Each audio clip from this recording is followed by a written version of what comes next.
unless any judgment is given by the court of the Khasi Hills District Council, everybody agreed with the judgment of the court can go to the High Court, not before that. Without getting the judgment of the District Council, it cannot go to the High Court. The active person, after that only, after having received the judgment, an agreed person can approach the Honorable High Court.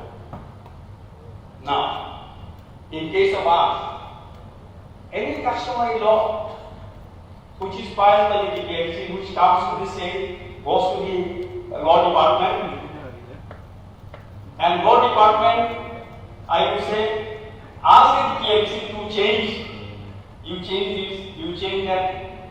My question is, if you want to change the content of the customary codification made by the DPMC, then it should not be called customary anymore. It is customary. Maybe the terminology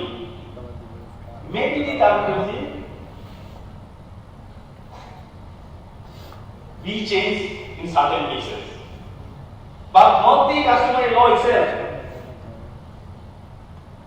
The Honorable Member Sri Rampoda Jamatia, when he was working the tribal portfolio, I was the EM Education and PWD. I happened to be in this chamber. They were discussing about customary law. I expressed the experience that I gathered from Khasi Hills District Council that you cannot change. If you change the spirit of the customary law, then it will be no longer customary law. So, we are talking about the empowerment of TTLC. Now, another thing is that the ambit of the scope of the provision of the 6th schedule goes up to Article 244A. We have the TTLC in our state. The area of the TTLC is within the state of Tripura. It is not separate. Likewise, under Article 244A, even once, Meghalaya had the status of autonomous state under Article 244A in 1969 within the state of Assam. Within the state of Assam. Likewise, we can also have autonomous state under Article 244A of the Constitution of India, because autonomous state is not bifurcation of the state of Tripura. It is very much within this. It will be very much within the state of Tripura if TTLC is brought with the amendment under Article 244A. So, I am expressing all these things so that we have very clear idea about TTLC and the system, what others are doing and what we are doing. For us, I wish our leader of opposition, honorable leader of opposition is here. I hope he is listening to me from his chamber. The land use rules, which was passed by TTLC in 207. In both in TTLC and in the state, the left front was ruling at that time. Including that land use bill, there were 6 more bills. The land use bill was returned in 2013 by saying that the TTIDC did not have the power to pass the land use rules bill 2007. For the kind information of the House, I want to tell TTIDC has the full power to pass such rules related to land.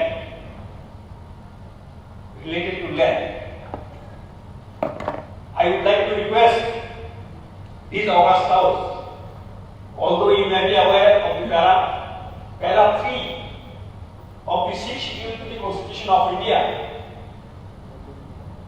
talks about the power of TTIDC in having power on land development and use. I just conclude by saying one more point just. সেটা হচ্ছে in Khasi Hills, according to their customs and tradition, land belongs to the community. Land does not belong to the government. তো আপনারা বলবেন আরে কি বলেন,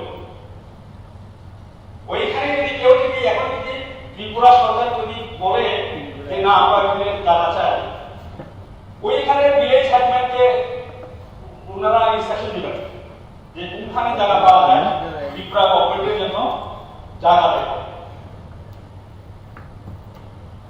না শিলংপুর বহু লেখা যায় এই খাসি গেছেন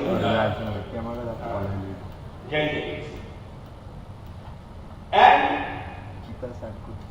only one place is there in Shillong.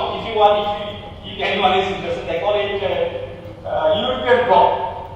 In European block, anyone can buy land, but rest you cannot buy. Lease can be, there can be lease agreement.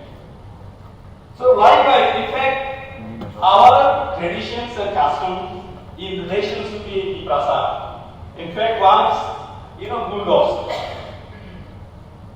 Many of us think that these Shilpi traditions occupying the land anywhere, everywhere they go and make their own house, have homestay, have their own way of establishment. This is the customary way of traditionally way of living, way of occupying. This is our custom, this is our tradition. But what has happened to us? After merger with India, almost the whole hill is reserved for us. And maybe that is also a kind of whisper. I don't know, but I feel that even reserved forest is abused. That was declared against the interest of the indigenous people of the state. Now with this, yes, I just conclude, sir. With this point, I request this August House to pass the proposal in the form of resolution in regard to that I propose. Tripura উপজাতি society জেলা পরিষদ এলাকাতে অধিক অর্থ প্রদান ও পরিকাঠামো উন্নয়ন ও জনগণের আশা আকাঙ্ক্ষা পরিপূর্ণ করার লক্ষ্যে কেন্দ্রীয় সরকার সংবিধানের ষষ্ঠ তফসিলের অধীনস্থ ক্ষমতায়নের জন্য দ্রুত সংশোধন করার উদ্যোগ গ্রহণ করবে।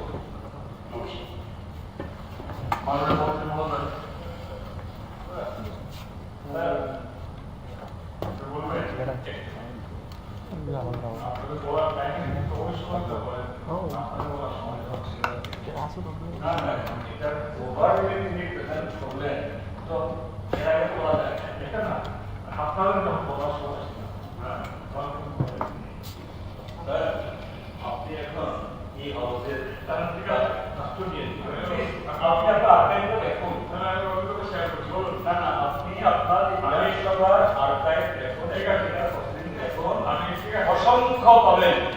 আপনি আমি চিত্রনাথ অসংখ্য অসংখ্য ধন্যবাদ জানাচ্ছি এই তথ্য সমৃদ্ধ আলোচনার জন্য। আমরা সবাইকে সমৃদ্ধ ধন্যবাদ। বলুন স্যার, আমি আমার বলছিলাম I heard the total submission of Honorable Chitraranjan Verma on behalf of my party and myself, wholeheartedly. I am going to give present reply, Honorable Mr. Government. এটা দেখেই আমি খুব বলতে চাই না যে এই আদিবাসী বা ইন্ডিজিনাস পিপল আমরা যেভাবেই আমরা করে থাকি তাদের ওয়েলফেয়ার সম্পর্কে আমরা লেফট রাইট আমরা আমাদের পাবলিক কোনো আচারাংশে আমরা কেউ কম বলি, সবাই বলি তাদের বিকাশ দরকার, তাদের জন্য আরো নতুন নতুন পদক্ষেপ করা দরকার।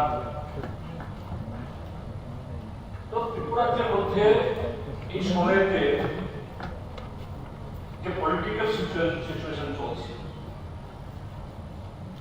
একটা সময়তে এখানে দিল্লিতে যারা সরকার গঠন করেন, রাজ্যে সেই দলের সরকার ছিল না, এই কারণে হয়তো রাজ্যে যারা শাসক দল তারা এতে প্রিভিলেজ পেয়ে যাবে, তারা মাইনাস পাবে, কাজে এটাকে একটু আটকে রেখে দাও, এরকম হতে পারে। এখন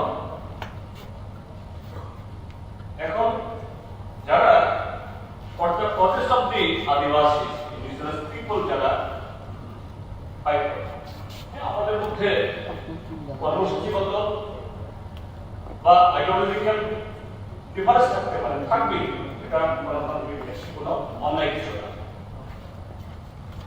বাট নাও ডিয়ার রিভেলেন্স সাইডলি ভারতীয় জনতা পার্টি আরো যেটা করছে করে ত্রিপুরা তথা আইপিএফটি এরা এই আদিবাসী পদের জন্য এই তারা এই দলের সৃষ্টি হয়েছে। নাও এখন তার কোন ধরনের প্রতিবন্ধকতা বলছে একেবারে ওই বুলেট ট্রেনের মতো চালানো, কিন্তু কি হচ্ছে আজকেও আরেকটা ডিবেটে মাননীয় মিনিস্টার বলছিলেন যে 125th Constitutional Amendment Bill that was tabled in 2019, not 2018. I was a member of that house. 19th এসে স্ট্যান্ডিং কমিটি এগুলি সবগুলো রাজ্যগুলোতে এসছে, নর্থ ইস্টে রাজ্য সরকারগুলো তাদের মতামত দিয়েছে। Now nothing is pending. Standing committee তারা তাদের সমস্ত এই বিভিন্ন রাজ্য সরকারের যেমন স্টেক হোল্ডার, এই রাজ্য থেকেও প্রায় 20-25টি নানা অর্গানাইজেশন,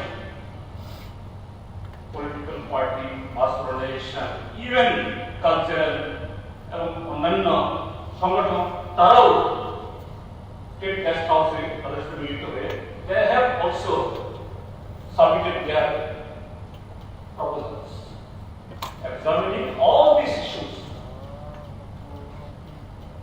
এবং স্টেট গভর্নমেন্টের 2019-এ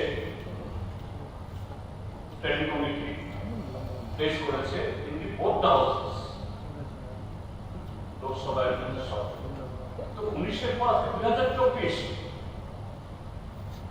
আমাদের আদিবাসী প্রেম, আদিবাসী দরদ, এটা 19 থেকে আজকে 2024 কত বছর, অথচ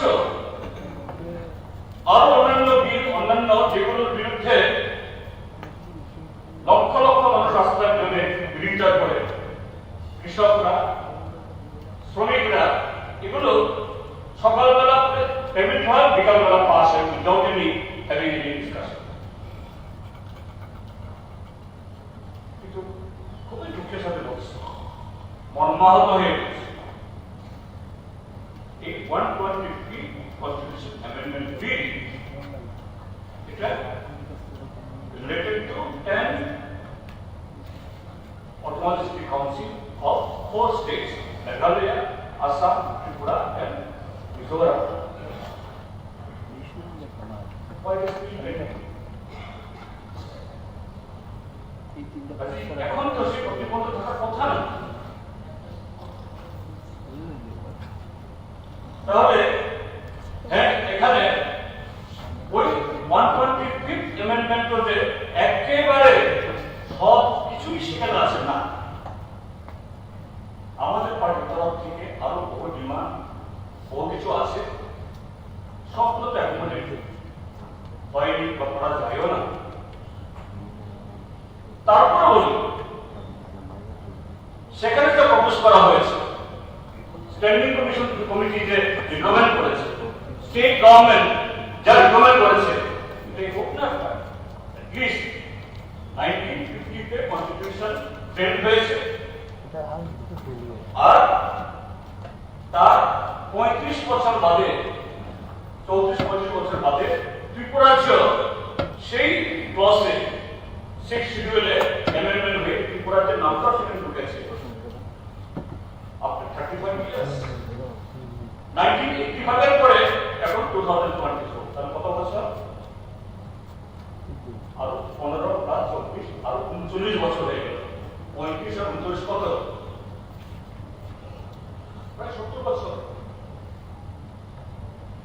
স্বাভাবিক 1950-এ এই দেশে আন্ডার প্রিভিলেজড, ব্যাকওয়ার্ড, এই সেকশনে তার আইডেন্টিটি রক্ষায়, তার জমি রক্ষায় মাননীয় চিত্তরঞ্জন বাবু এই ল্যান্ড সারা পৃথিবীতে ইন্ডিজিনাস পিপলের ক্ষেত্রে land is the biggest identity.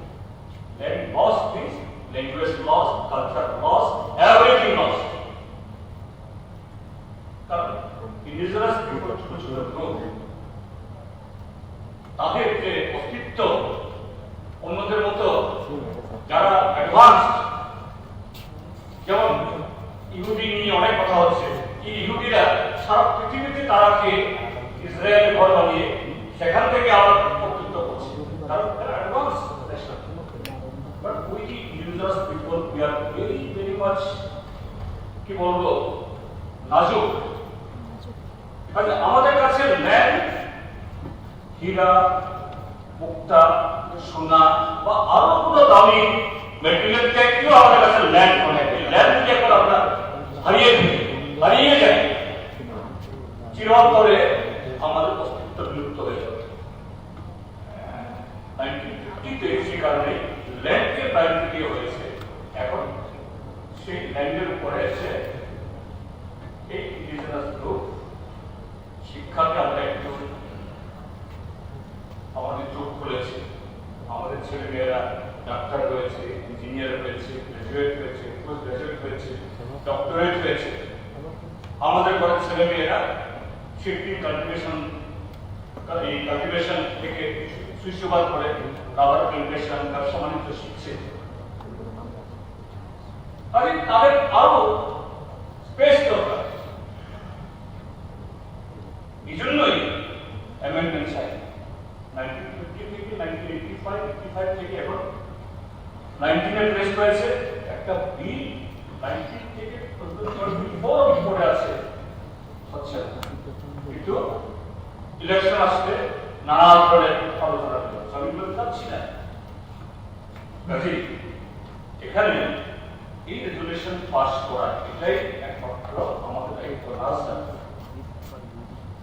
আমি wholeheartedly বলি, let the house unanimously pass the resolution এবং সাথে সাথে আমি অ্যামেন্ডমেন্ট এই সেটি বলছি না, যেভাবেই হোক আমাদের স্টেট থেকে এখানে অপোজিশন বেঞ্চে যারা আমরা আছি, কিন্তু আমরা কেউ বিরোধিতা করার প্রশ্নই নেই। আর প্রিজার্ভেন্স তো অবশ্যই তারা চাইবে যে 125 অ্যামেন্ডমেন্ট এটা পাস হোক। আগামী দিন এত অসম্পূর্ণতা থাকলে এরপরে কি করতে হবে? আবার আলোচনা হবে, আবার কারণ উঠবে, আবার আন্দোলন হবে। এটা যদি না করি আমরা, then it will be a first আলোচনার জন্য আলোচনা, সময় নষ্ট করা, এনার্জি শেষ করা। কাজে এই হাউস আজকে খুব তথ্যহীনভাবে স্যাংশন কমিটির কাছে এটা পাঠানো হোক, যে না শুধু এই একটা এক্সপ্রেশন না, তার সাথে সুনির্দিষ্টভাবে 125 কনস্টিটিউশন অ্যামেন্ডমেন্ট বিল নেক্সট যে উইন্টার সেশন আসবে, উইন্টার সেশনের জন্য পাস করা হয়। এতে এই অঞ্চলের মানুষের সব আশা আকাঙ্ক্ষা পূর্ণ হয়ে যাবে, নিশ্চয়ই না, কিন্তু অ্যাটলিস্ট যে না আমাদের ইউনিয়ন ল, ফেডারেল ল, তারা ভাবে উত্তর পূর্বাঞ্চলের বিরুদ্ধে কথা ভাবে, তাদের ভাষা, সংস্কৃতি, তাদের দেশ, পোশাক, তাদের অস্তিত্ব ভাবে। এটা না হলে কি হবে? আনকনসাসলি নানা ধরনের উপসর্গ তৈরি হবে। এটা হওয়া বাঞ্ছনীয় না, এটা না। For the national integrity and for the holistic development of this country, of this nation, এটা খুবই জরুরি।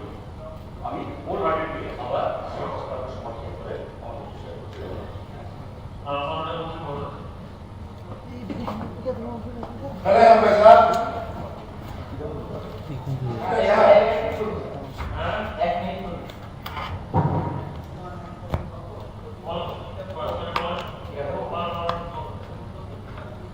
আমি ধন্যবাদ জানাই মাননীয় মুখ্যমন্ত্রীকে। একটা জিনিস সর্বপ্রথমে বক্তব্য শুরু করার আগে 2 মিনিট বলুন, আমি ধন্যবাদ জানাই আমাদের আজকের যে প্রাইভেট মেম্বার্স রেজুলেশনের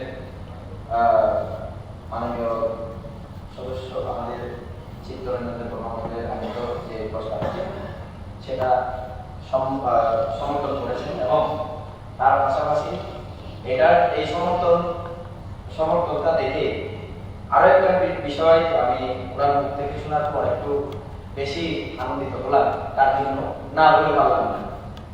বিষয়টা হচ্ছে বিগত বাকজলনায় 25টা বছর, আমার বয়স তেমন একটা বেশি নয়, 35 বছরের সেট করলে আমি কিন্তু ওই তাদের বা বামেদের শাসনের সমান সমান বয়স আমার, 35 বছর, আমার 35 বছর বয়স।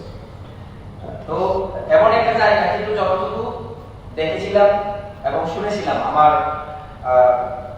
ক্ষুদ্র জ্ঞানে, আমি কোনোদিন বামেদের মুখ থেকে আদিবাসী জনজাতি শব্দগুলো আজকে ভারতীয় জনতা পার্টির নেতৃত্বে সরকার গঠন হওয়ার পর আদিবাসীদের কিভাবে সম্মান করা যায় এবং এই রাজ্যের ভূমিপুত্রদের কিভাবে সম্মান করতে হয় সেটা ভারতীয় জনতা পার্টি ওনাদেরকে শিখিয়ে দিয়েছে। তার জন্য ধন্যবাদ জানাই ওনাকে সেই শিক্ষাটা গ্রহণ করার জন্য, আদিবাসী জনজাতি শব্দ মুখ থেকে বের করার জন্য। তার জন্য খুব আনন্দিত আমি ওনার মুখ থেকে এটা শুনে। এবং আরেকটা বিষয় উনি বললেন যে এই বিষয়টা অবশ্যই আমাদের সমর্থন করা দরকার, ট্রেজারি বেঞ্চ, অপোজিশন যারা ওনারা সবার সমর্থন করা দরকার, এতে প্রশ্ন তোলার কোনো বিষয় আসে না। কিন্তু উনি কিন্তু সমর্থন করার মধ্য দিয়ে রাজনীতিটা করে গেলেন। রাজনীতিটা কিভাবে? 2018-তে আমরা বিল পাঠিয়েছিলাম 125তম সংশোধনী করার জন্য, উনি সুন্দর করে জানেন, এবং ওটা সেটা তখন রাজ্যসভায় পাস হওয়ার পরে আমি প্রথমে একটা স্টেডিং কমিটির কাছে জিজ্ঞেস করতে চাই, যখন পাস হবে উনি ধন্যবাদ দেবেন কিনা নরেন্দ্র মোদী সরকারকে? এটা আমার ফার্স্ট প্রশ্ন। কারণ উনি নিজেই এমপি ছিলেন, মেম্বার অফ পার্লামেন্ট, একবারও কিন্তু এই 125তম সংশোধনী বিলের যে সংশোধনী এটার ব্যাপারে বলতে আমি কিন্তু জানি, রাজ্যবাসী জানে কি জানে না সেটা আমার জানা নেই। আমি ব্যক্তিগতভাবে ওনাকে দেখিনি এবং শুনিও নি যে সংসদে গিয়ে আমাদের এমপি মহোদয় তৎকালীন মাননীয় জিতেন্দ্র চৌধুরী মহোদয় রাজ্যের জনজাতিদের ভালোর জন্য ডিমান্ড করেছেন বা দাবি তুলেছেন ওখানে, আমি কিন্তু শুনিনি। তারপরে এই রাজ্যের মধ্যে উনি মন্ত্রীর দায়িত্বে ছিলেন, উনি একজন দক্ষ সংগঠক হিসেবে বাম যে সংগঠন সেই সংগঠনের একটা গুরুত্বপূর্ণ পদে ছিলেন। এখন উনি এলপিও আছে এবং দীর্ঘ বছর যাবত উনি বিধায়ক হিসেবে কাজ করেছিলেন। তৎকালীন সময়ে কিন্তু আমরা এভাবে এই যে তরফদার জনজাতি তরফদার দেখাতে আমরা দেখি। বর্তমানে আমরা গর্বের সাথে আমরা দাবি করতে পারি যে ভারতীয় জনতা পার্টির নেতৃত্বে যে সরকার এসেছে, যে সরকারটা পরিচালিত হচ্ছে, এই সরকারের আমলেই একমাত্র আমরা একটু আগে আমাদের মাননীয় বিধায়কের মুখ থেকে ওনার বক্তব্যের মধ্য দিয়ে বিভিন্ন লম্বা ইতিহাস আমরা শুনছিলাম। 6 শিডিউলের ইতিহাস, আমাদের মার্জার এগ্রিমেন্টের ইতিহাস, সেই ইতিহাসের মোতাবেক আমরা রাজবংশকে কোনোদিন অবহেলা করতে পারি না বা অস্বীকার করতে পারি না। অবশ্যই আমরা সম্মান করি বলেই তো মহারাজা কিশোর মানিক্য বাহাদুরের নামে আজকে এয়ারপোর্ট।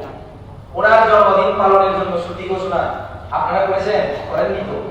ঋষার সম্মান, এই যে জনজাতির অনুমতির যে ঋষা আপনি নিজের গলায় বানিয়ে রেখেছেন, এই যে ঋষার সম্মান ওনারা করেননি, বরং এর উল্টো প্রতিনিধি ছিলেন ওনারা। জনজাতিদেরকে উগ্রপন্থা দেখিয়ে বরবাদ করার জন্য ওনারা চেষ্টা করেছিলেন। আজকে আমাদের নরেন্দ্র মোদী সরকার কি করছে? শান্তি চুক্তি করার মধ্য দিয়ে কিভাবে জনজাতিদেরকে মেইন স্ট্রিমে ফিরিয়ে আনা যায় এবং সবকা বিকাশের মন্ত্রকে সামনে রেখে সমতলের সাথে সাথে পাহাড়ের মধ্যে দিয়ে কিভাবে উন্নয়নের দিকে নিয়ে যাওয়া যায় সেই চেষ্টা চালিয়ে যাচ্ছে আমাদের সরকার। আজকে উনি সমর্থন করছেন, কিন্তু আবার ফাঁকিয়ে রাজনীতিটাও নিচ্ছেন, রাজনীতির বাইরে। এইভাবে হবে না স্যার। তার জন্য আমি ধন্যবাদ জানাবো আমাদের মাননীয় বিধায়ককে এই সুন্দর একটা প্রস্তাব করার জন্য। এমনিতে উন্নয়ন হচ্ছে দেশে এরিয়া, আমাদের সরকার আছে, আরো উন্নত হোক, আরো অধিক অর্থ আসুক, এটা আমরা সবাই চাই। কাজেই থ্যাংক ইউ এই প্রস্তাবটা আনার জন্য আমার তরফ থেকে। থ্যাংক ইউ স্যার, আমাকে সুযোগ দেওয়ার জন্য।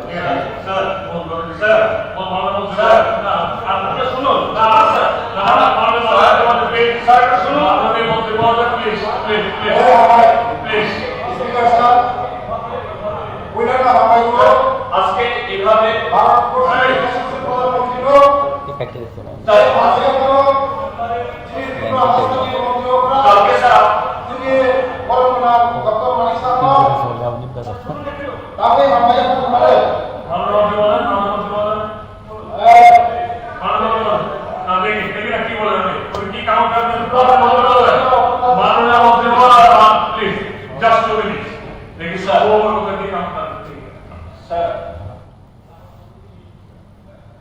একজন বয়সের ছোট এবং এসে মেম্বারও এতে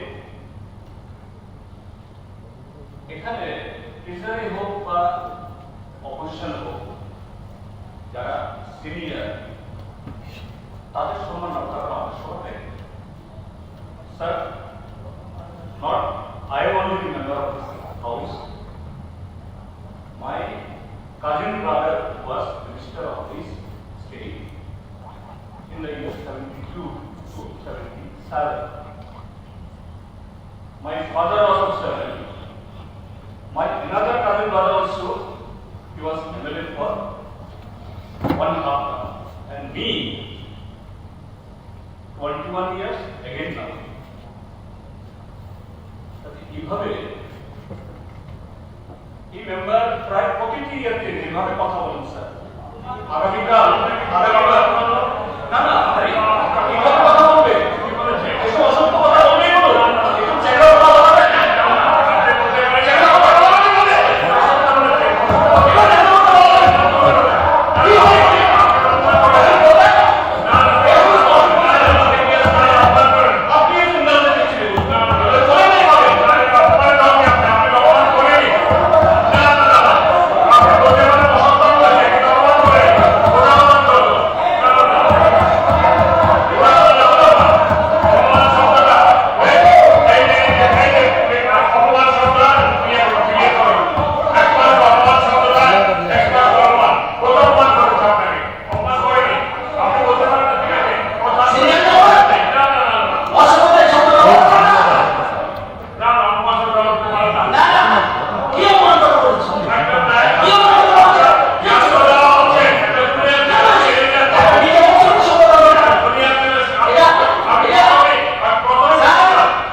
জিজ্ঞাসা করে বের পেয়েছে। আমরা যদি 35 বছর আমাদের জন্য চিন্তা করতেন, আমরা অনেক আগে থাকতাম।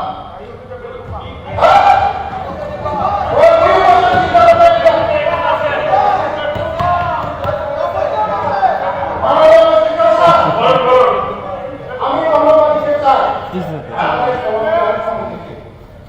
কেন? তুমি আমাদের জন্য অনেক অনেক অনেক জনজাতির এবং চিন্তাধারা করেছি। তার জন্য আমি মুখ্যমন্ত্রীকে ধন্যবাদ দিতে চাই।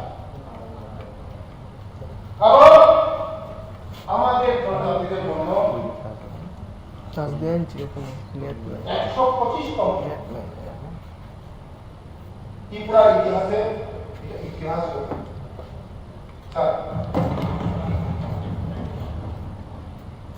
কারণ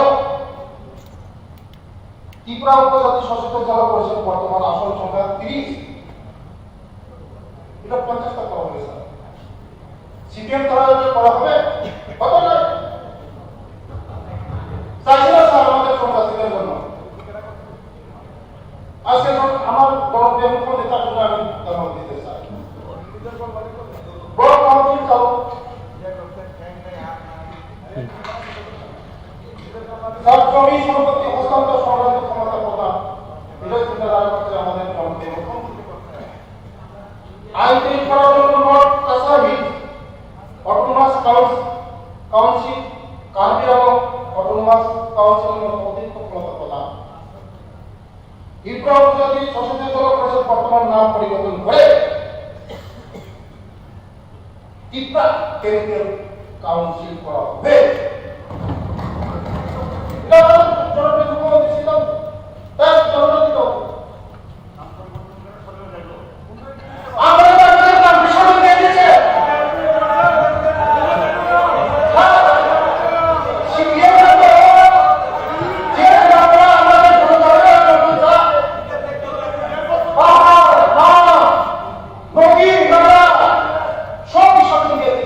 আমাদের সরকার আশা করে রিসার্চ বিষয় আমাদের এই সব পরিচালনা করা ওরা ফেলে দেয়।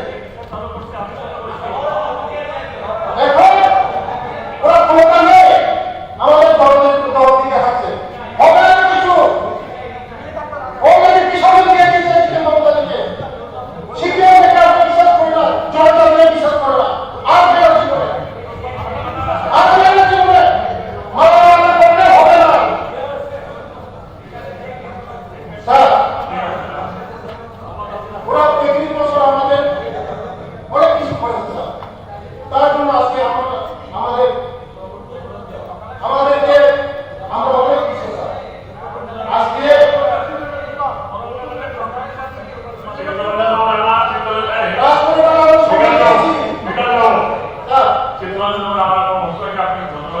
তার জন্য স্যার আজকে প্রাইভেট মেম্বার রিলেশন আছে মাননীয় মেম্বার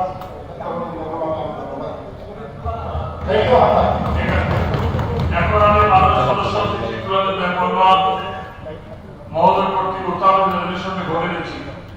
রেজলিউশন ছিল ত্রিপুরা উপজাতি সংস্কৃত জেলা পরিষদের আগে অধিক অর্থ প্রদান ও পরিকাঠামোগত উন্নয়ন ও জনগণের আশা-আকাঙ্ক্ষাকে পরিপূর্ণ করার লক্ষ্যে কেন্দ্রীয় সরকার সংবিধানের ৬ষ্ঠ তফসিলের অধীনস্থ ক্ষমতায়নের জন্য দ্রুত সংশোধন করার উদ্যোগ গ্রহণ করুন। যারা প্রস্তাবের পক্ষে হা বলবেন, যারা প্রস্তাবের বিপক্ষে না বলবেন। যেহেতু না বলার কেউ নেই, আমি মনে করি সর্বসম্মতিক্রমে মাননীয় সদস্য শ্রী চিত্তরঞ্জন দেববর্মা মহোদয় কর্তৃক আনিত রেজলিউশনটি সভা কর্তৃক সর্বসম্মতিভাবে গৃহীত হইল। এখন 6:07 বাজে।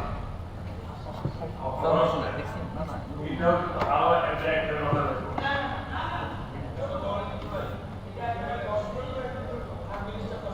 তাহলে যে টিফিন অ্যারেঞ্জমেন্ট করে একদম টোটাল শেষ করার পরে বন্ধুরি করার পরে তাহলে বিধান বাবু বন্ধুরি করার পরে 56% ভিডিও রেজলিউশন দিয়েছেন।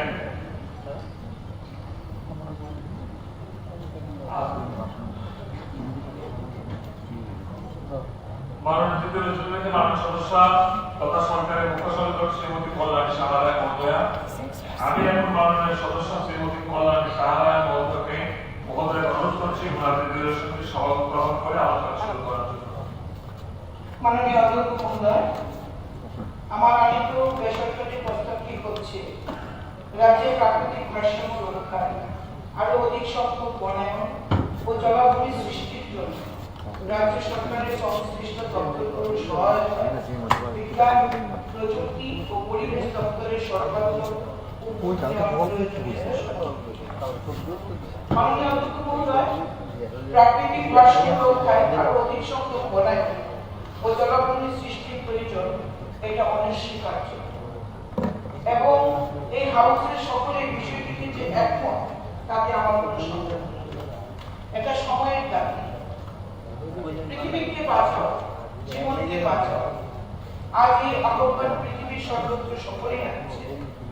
কেননা প্রকৃতি রক্ষার বদলে কালে কালে একে ধ্বংস করার প্রবণতা এতটাই বেশি বলে মানব জাতি আজ প্রাকৃতিক বিরূপ তথা ভয়ানক রূপের সম্মুখীন হয়ে সব হারাতে চলছে। ত্রিপুরা উত্তর পূর্ব ভারতের একটি ছোট্ট রাজ্য, যেখানে প্রাকৃতিক সৌন্দর্য ও জীববৈচিত্র্যের এক অসাধারণ মিলন ঘটেছে। কিন্তু সম্প্রতি বন উজাড় ও জলাশয়ের সংখ্যা কমে যাওয়ার ফলে ত্রিপুরার পরিবেশে গুরুতর পরিবর্তন লক্ষ্য করা যাচ্ছে। এই সকল পরিবর্তন শুধু প্রাকৃতিক পরিবেশকেই প্রভাবিত করছে না, বরং মানুষের জীবনযাত্রাতেও বিশাল প্রভাব ফেলছে।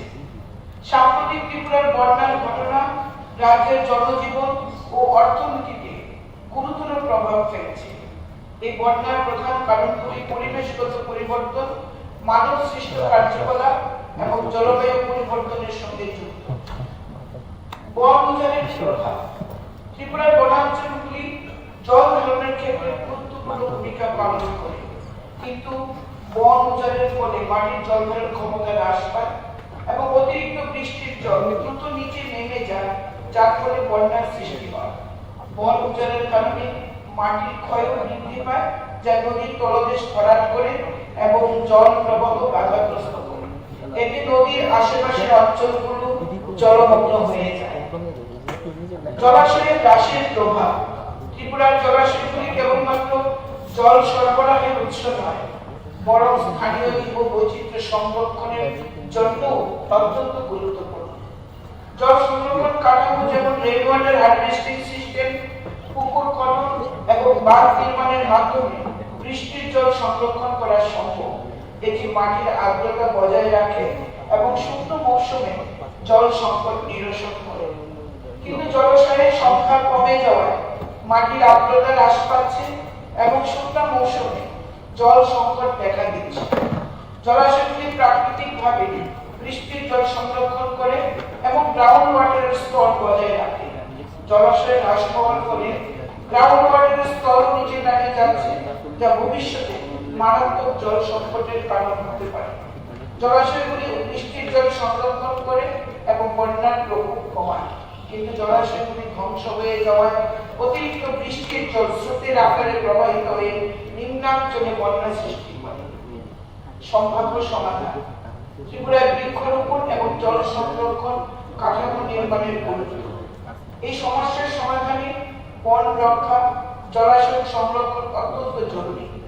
বন উজাড় রোধের জন্য বৃক্ষরোপণ কার্যক্রম চালু করা এবং বন রক্ষার জন্য স্থানীয় সম্প্রদায়কে সচেতন করা প্রয়োজন।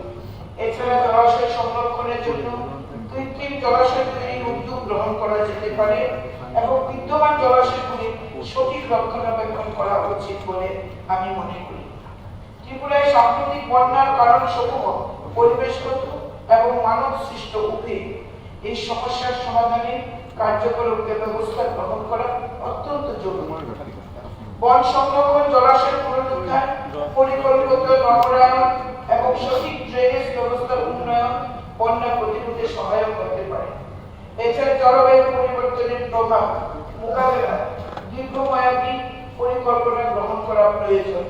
তবেই ত্রিপুরার বন্যার প্রকোপ কমিয়ে আনা সম্ভব হবে এবং সাধারণ মানুষের জীবনযাত্রা স্বাভাবিক রাখা যায়। বৃক্ষরোপণ এবং জল সংরক্ষণ কাঠামো নির্মাণে বিজ্ঞান ও প্রযুক্তির গুরুত্ব। বিজ্ঞান ও প্রযুক্তি বিভাগের সহায়তা ছাড়া বৃক্ষরোপণ এবং জল সংরক্ষণ কাঠামো নির্মাণের প্রকল্পগুলি সফলভাবে বাস্তবায়ন করা অত্যন্ত কঠিন। আধুনিক প্রযুক্তি, গবেষণা এবং তথ্য বিশ্লেষণের মাধ্যমে এই বিভাগ প্রকল্পগুলিকে আরো কার্যকর ও টেকসই করে তোলে। তাই পরিবেশ সংরক্ষণ এবং জল সংকট মোকাবেলায় বিজ্ঞান ও প্রযুক্তি বিভাগের অবদান অপরিসীম এবং এক্ষেত্রে তাদের ভূমিকা আরো জোরদার করা প্রয়োজন। বিজ্ঞান ও প্রযুক্তি বিভাগে ডেটা সংগ্রহ করা এবং বিশ্লেষণের মাধ্যমে বৃক্ষরোপণ, জল সংরক্ষণ উদ্যোগের কার্যকারিতা মূল্যায়ন করে স্যাটেলাইট ইমেজিং, ড্রোন প্রযুক্তি এবং জিআইএস জিওগ্রাফিক ইনফরমেশন সিস্টেম ব্যবহার করে গাছপালা এবং জলাশয়গুলির বর্তমান অবস্থা পর্যবেক্ষণ করা যেতে পারে। এর ফলে সঠিক সিদ্ধান্ত গ্রহণ এবং প্রয়োজনীয় পদক্ষেপ গ্রহণে সহায়তা পাওয়া যায়। জল সংরক্ষণ কাঠামো নির্মাণে যেমন rain water harvesting system, check dam ইত্যাদি নির্মাণে রিমোট সেন্সিং প্রযুক্তির মাধ্যমে সঠিক নির্মাণ স্থান নির্বাচন করলে দীর্ঘস্থায়ী কাঠামো সংরক্ষণ হবে। প্রাকৃতিক বিপর্যয়ের ভয়াবহতা প্রতিরোধ করতে হলে আমাদের প্রাকৃতিক ভারসাম্য বজায় রাখা অত্যন্ত জরুরি। নতুন করে বনায়ন, জলাশয় রক্ষা এবং এর সংখ্যা বৃদ্ধি ভারসাম্য রক্ষার অন্যতম প্রধান উপায়। এই উদ্যোগগুলোকে কেন্দ্র করে সামগ্রিক পরিবেশ সচেতনতা বৃদ্ধি করতে হবে এবং সবার সম্মিলিত প্রচেষ্টায় পৃথিবীকে প্রাকৃতিক বিপর্যয়ের হাত থেকে রক্ষা করতে হবে। আমাদের দেশের যশস্বী প্রধানমন্ত্রী নরেন্দ্র মোদীজি এই কারণে বৃক্ষরোপণকে এক সামাজিক দায়িত্ব মনে করে দেশবাসীর কাছে আহ্বান রেখেছেন অধিক সংখ্যায় বৃক্ষরোপণ করার জন্য। এক পেড় মা কে নাম। আমরা প্রত্যেকেই সেই আহ্বানে সাড়া দিয়ে আমাদের মায়েদের নামে বৃক্ষরোপণ করেছি। স্বাধীনতার ৭৫ বছর পূর্তিতে অমৃত মহোৎসবে অমৃত সরোবর তৈরি করে তার জন্য যোজনাও তৈরি করে দেশব্যাপী নতুন পুকুর খনন করা হয়েছে। প্রধানমন্ত্রী এই সময়ের দাবি মেনে কিন্তু এই যোজনা তৈরি করেছেন। তাই আজকের এই হাউসের প্রত্যেকের কাছে আমার আবেদন থাকবে যে আমাদের এই সুন্দর পৃথিবী, এই গ্রহকে রক্ষা করার জন্য আসুন আমরা সকলে সুন্দর করে বনায়ন করি, যে জলাশয় আছে তাকে রক্ষা করি এবং জলাশয়ের সংখ্যাও বৃদ্ধি করি। সবাইকে আমার আহ্বান থাকবে আমার এই প্রাইভেট মেম্বার রেজলিউশনকে আপনারা সম্মিলিতভাবে সহমত পোষণ করবেন এবং মাননীয় আমাদের অধ্যক্ষের কাছেও আমার সেই নিবেদন থাকবে সেই প্রাইভেট মেম্বার রেজলিউশনকে আপনি গ্রহণ করুন। সবাইকে আবার ধন্যবাদ জানিয়ে আমার বক্তব্য শেষ করছি। নমস্কার।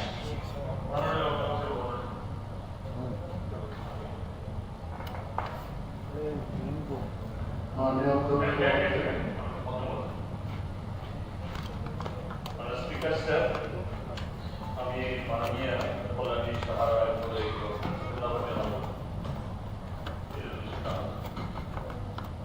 আমি হোলহার্টেডলি করছি।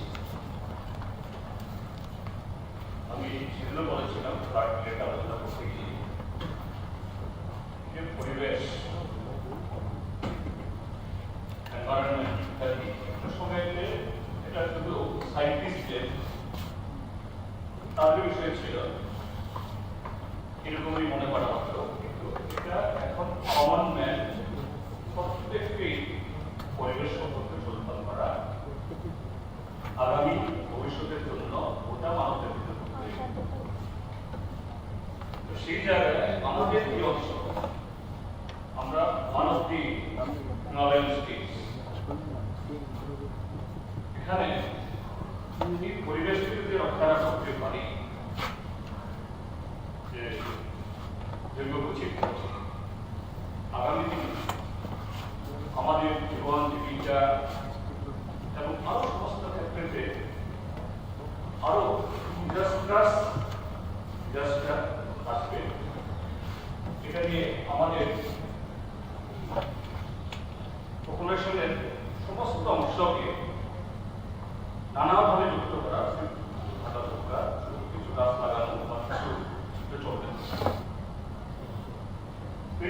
স্পেসিফিক কতগুলো গিয়ে প্রস্তাব দিতে সেটা হলো আমাদের আছে একটা সময় আছে শিফটিং কাল্টিভেশন জোন। এটা রিভার করছিল, এটা এমনিতে হয় মানুষের বিকাশ করার জন্য সম্ভব ছিল। এখন যারা এই শিফটিং কাল্টিভেশন করেন তারা গোটা শিক্ষা অর্জন করেছে এবং অন্যভাবেও তাদের লাইভলিহুড কিভাবে এরা প্র্যাকটিস করলেন ঠিক হয়েছে। তারপরও এখনো একটা ভালো সংখ্যক পরিবার শিফটিং কাল্টিভেশন করে। এখন যদি শিফটিং কাল্টিভেশন করতে বলে অনেকে হয়তো বা ভুল বুঝবে না, জবরদস্তি করে একটা উদ্যোগ নেওয়া হোক যে শিফটিং কাল্টিভেশন থেকে সেকেন্ড কাল্টিভেশনে কিভাবে আমরা এদেরকে পুনর্বাসিত করতে রিহ্যাবিলিট করতে পারি। এটা মাননীয় সদস্যরা বলেছেন কলা করতে হবে, রক্ষা করতে হবে। আগে জুমে প্রচুর বন্ধ সব যে রিজার্ভ ফরেস্ট আমিও কিছুদিন বন দপ্তরের মধ্যে ছিলাম। একটা সময় বলতাম ফরেস্টার তোমরা কেবল নিউ প্ল্যান্টেশন কথা বলছো, নিউ প্ল্যান্টেশনের যে প্ল্যান্টেশন যেটা আছে এটা রক্ষার ব্যবস্থা করছে। আনফরচুনেটলি ডব্লিউডব্লিউএফ প্রোগ্রামেও নিউ প্ল্যান্টেশনে টাকা দেয়, কিন্তু প্ল্যান্টেশন যেটা আছে এটা রক্ষা এটা সেখানে নাই। আমি বলবো আমি সে জায়গাতে ফেল করেছি, আমি পারি না, আমি স্যাটিসফাইড না। তো এই জায়গায় একটা মাল্টি সেক্টরাল মাল্টি ডিপার্টমেন্টাল একটা অ্যাপ্রোচ করা দরকার। অবশ্যই জায়গাতে শুধু সায়েন্স এন্ড টেকনোলজি ডিপার্টমেন্ট না, এনভায়রনমেন্ট ডিপার্টমেন্ট না, forest science and technology department, tribal department, agriculture দিয়ে তারা এই জুনিয়রদেরকে অল্টারনেটিভ লাইভলিহুড দিতে হবে। তাহলে তারা আনলেস প্রতি বছরই কয়েক হাজার একটা রুম হবে, তার মানে হাজার হাজার গাছ নষ্ট হবে। কেন এবার কম না? আমি তো বলেছিলাম, আমি নিজের চোখে দেখেছি। আমার শৈশব এক শনিবারে বৃষ্টি শুরু হয়েছে, পরের শনিবারে বৃষ্টি শেষ হয়েছে, এরকম ভাগ হয়নি। তখনও হয়তো 400-500 মিলিমিটার বৃষ্টি হয়েছে। কেন? ওই সময়তে জঙ্গল ছিল, জল ধরে রাখতে পারে, কিভাবে নেমে আসতে পারে। এটা দরকার একটা মাল্টি সেক্টরাল অ্যাপ্রোচ দরকার, এবং তার জন্য আমাদের বিশেষজ্ঞদের নিয়ে অল্টারনেটিভ কি লাইভলিহুড দিতে পারি এটা দেখা দরকার। তার সাথে বন সৃজনশীল আছে, কিভাবে আমরা আমাদের এই জল ধরে রাখতে পারি, রিজার্ভার তৈরি করতে পারি, যে সমস্ত কিছু আছে এই জায়গায়। ত্রিপুরার যে ভৌগোলিক অবস্থান, এবার একটা অভিজ্ঞতা কি হয়েছে, আমি যখন মন্ত্রী ছিলাম আরডি এবং ফরেস্ট, সেই সময়তে জায়গা প্রজেক্ট, ইন্দো জার্মান প্রজেক্ট, তার সাথে ব্র্যাকেটে দিয়ে অসংখ্য চ্যাম্পিয়ন করা হয়েছে, অসংখ্য। তারপরে হয়েছে এবারে এই বৃষ্টিতে আমি তো খবরটি দেখেছি 90% না তার থেকে বেশি সেই চ্যাম্পিয়ন গুলো কোনো চিহ্ন নেই। লক্ষ লক্ষ টাকার মাছ চলে গেছে, ভূমি ধস হয়েছে, বাড়ি ঘর ভেঙে গেছে। এই যে 30 জনের মৃত্যু, তার মধ্যে 22 জনকে 13 জন ভূমিধসের কারণে, একজনকে এখনো উদ্ধার করা সম্ভব হয়নি। তারপর আরেকটা দেখেছি এবারে স্টেশনে, আমি বেগুনিয়া মহকুমা, শান্তিবাজার মহকুমা, সাতপুর মহকুমা, ভোগপুর এবং এদিকে অমরপুর কিছু জায়গায় গেছে।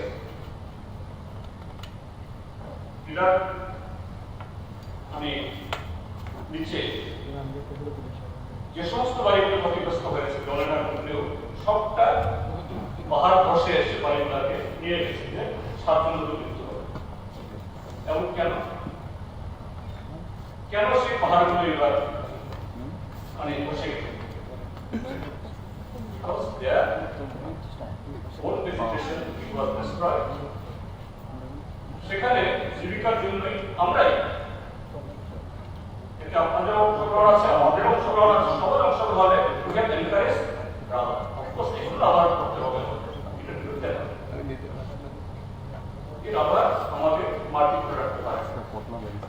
কাজে এই জায়গায় মাননীয় সদস্য যে প্রস্তাব দিয়েছেন বিশেষজ্ঞদের নিয়ে কিভাবে, কাজে আগামী দিনগুলোতে অবশ্যই রাবার একটা সবচেয়ে মানে লাভজনক, আমাদের এই মুহূর্তে লাভজনক প্ল্যান্টেশন, ক্যাশ ক্রপ, এর থেকে ভালো মানে বেনিফিট আর অন্য কোনটাই দিতে পারে না। রাবার করতে হবে, কিন্তু এই রাবার করতে গিয়ে একটা রেস্ট্রিকশন থাকা দরকার। রাবার করতে গিয়েও এরকম বাড়ি ঘর দিয়ে মাটি ভেঙে ধ্বংস হয়ে যাবে, রাবার বাগানটাও শেষ, বাড়িটাও শেষ, হিউম্যান লাইফও শেষ। এই জন্য বলছি very very important resolution for the future of the state. এটা খুব জরুরি, এটা মাল্টি ডিপার্টমেন্টাল মাল্টি সেক্টরাল এরকম কমিটি তৈরি করে সময় লাগবে।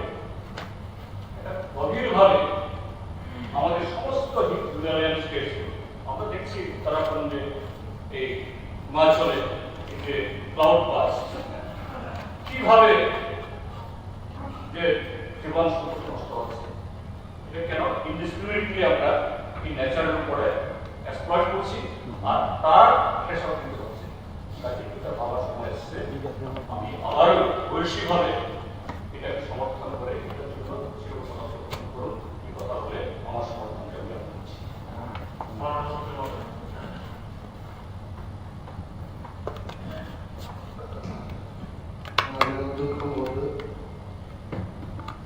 আজকে আমাদের যে প্রাইভেট মেম্বার্স রেজলিউশন যিনি এনেছেন আমাদের অনারেবল গভর্নমেন্ট চিফকে, ওনাকে অসংখ্য ধন্যবাদ জানাই।